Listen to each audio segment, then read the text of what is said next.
Welcome back, beautiful souls. Remember, I have already done a few videos on Buvidal. I'm on Buvidal myself. I've been on Buvidal since 2022, and it wasn't for drug addiction. I was on prescribed opioids since 2004, and my doctor just said, hey, there's a new medication available, would you like to try it?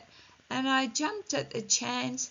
So instead of having to take Genista every day, I have one monthly shot of 128 milligrams.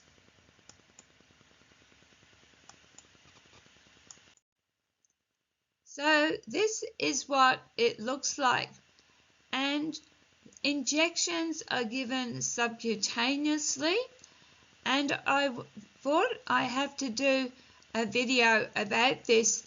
It has a very small sharp or needle, and it's just, as I said, subcutaneous. In Australia, we are not, as patients, allowed to get our hands on this.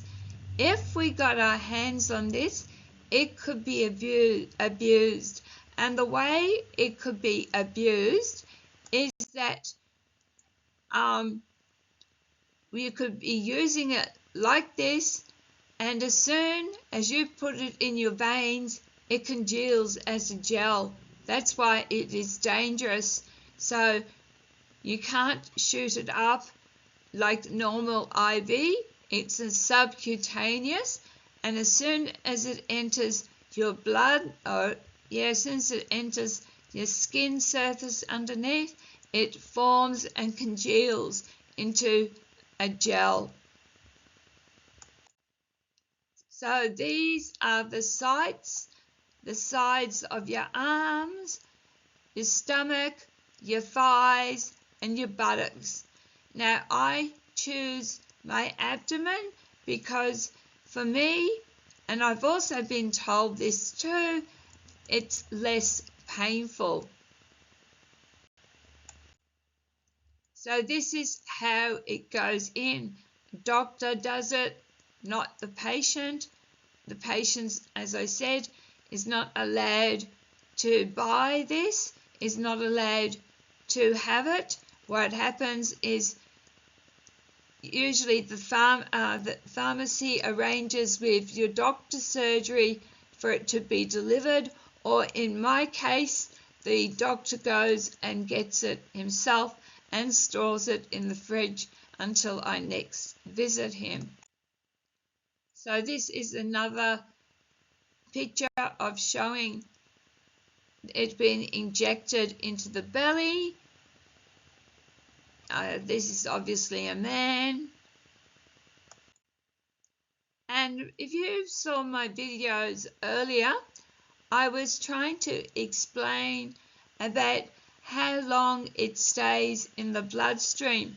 So if you have, this is after 150 days before it starts to decrease. But if you're having one every month, then it stays at that level, and you can't go above that level. It doesn't matter if you're on 128 milligrams, which is the maximum in Australia for a month. It won't, once you reach a certain level in your bloodstream, it won't go higher. This is a bruise. It's not my bruise, but I've had one just as bad. This is what it can do, because there's a lot of little blood vessels in your abdomen, so you can end up with a bruise like this, or this is my skirt. I didn't realize that a few months ago I had it, so I'm wearing the skirt here, and this is blood. I actually went to the loo a couple of hours later and I was bleeding. The doctor had told me that he'd hit a small blood vessel. So this is some of the risks. As I said earlier, Buvidal is not for everyone, but it is not only for helping addicts, it's a quite valid chronic pain reliever. So thank you for watching, and check out my other videos that I've made about Buvidal. I made a PowerPoint, but I thought I needed to explain the dangers. This is why I've made another PowerPoint. Please be kind to each other and to yourselves. Please seek medical advice if you want more information, and my email address is there as well. All right, love, light, and blessings. Thank you again for watching, and please make a comment below. Take care. Bye.